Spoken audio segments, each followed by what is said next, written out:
Yeah, thanks for everybody coming.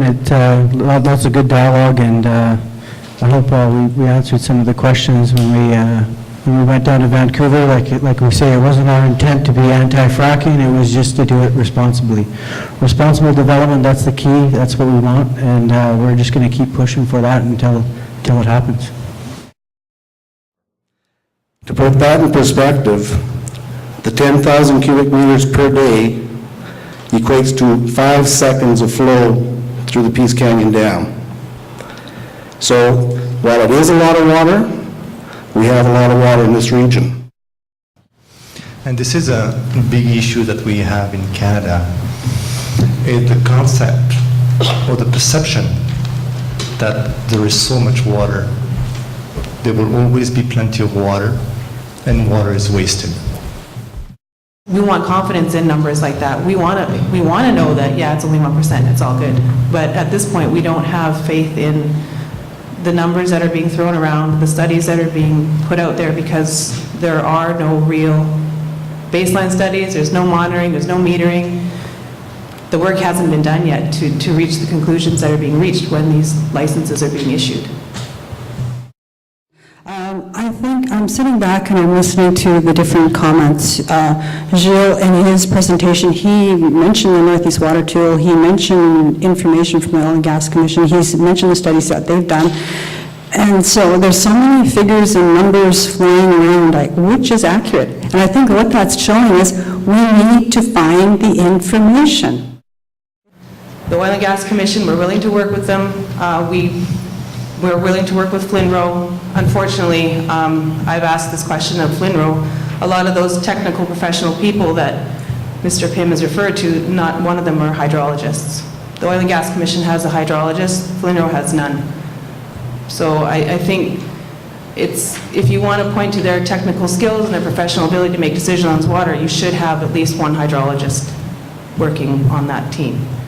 We have to understand that the plans as put forward by the shale gas industry, without question, if they are followed through on, will result in very significant increases in water takings. I understand that it's important to have scientists for the water usage, but I don't think we need a science researcher to see the video that Curtis showed that the water's drying up. That's visual. That's what's happening out there on the land, and that's what our people are seeing. Right now, as I left this morning, they were cleaning up a glycol spill, and last winter they cleaned up about 500 liters of diesel that got spilled on the riverbank. So those things are very concerning to us too. But when a company puts substantial money, as in Canada's project, for example, where they're going to put a pipe out into the water, it's going to go out into the water 20 meters or 20 or 30 meters. And at that point in the river, that river is 240 meters wide. So it's going to give them the opportunity to take that water out, store it, instead of having to go out and put their pumps on the river, or in the winter months, when they get their pumps out there, it's going to give them an opportunity so they can withdraw that when the river is running at the highest levels. We feel that that structure is going to be in the river for a very, very long time.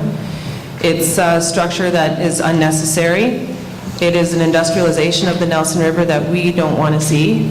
Our elders don't want to see that going on. And Canada's doing fine right now with 1 million cubes a year with a temporary pipeline. Until the work is done that needs to be done to make proper decisions in water management in our territory, we're going to say no to all permanent infrastructure on our rivers associated to permanent water licenses.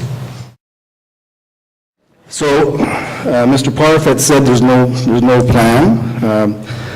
Timing of withdrawals is a major issue, and I agree with that. Timing of withdrawals is a major issue. I think that when you get into long-term licenses, it gives you the opportunity to plan so you can do your fracking in timelines that don't mean that you have to take withdrawals all the time, all year long.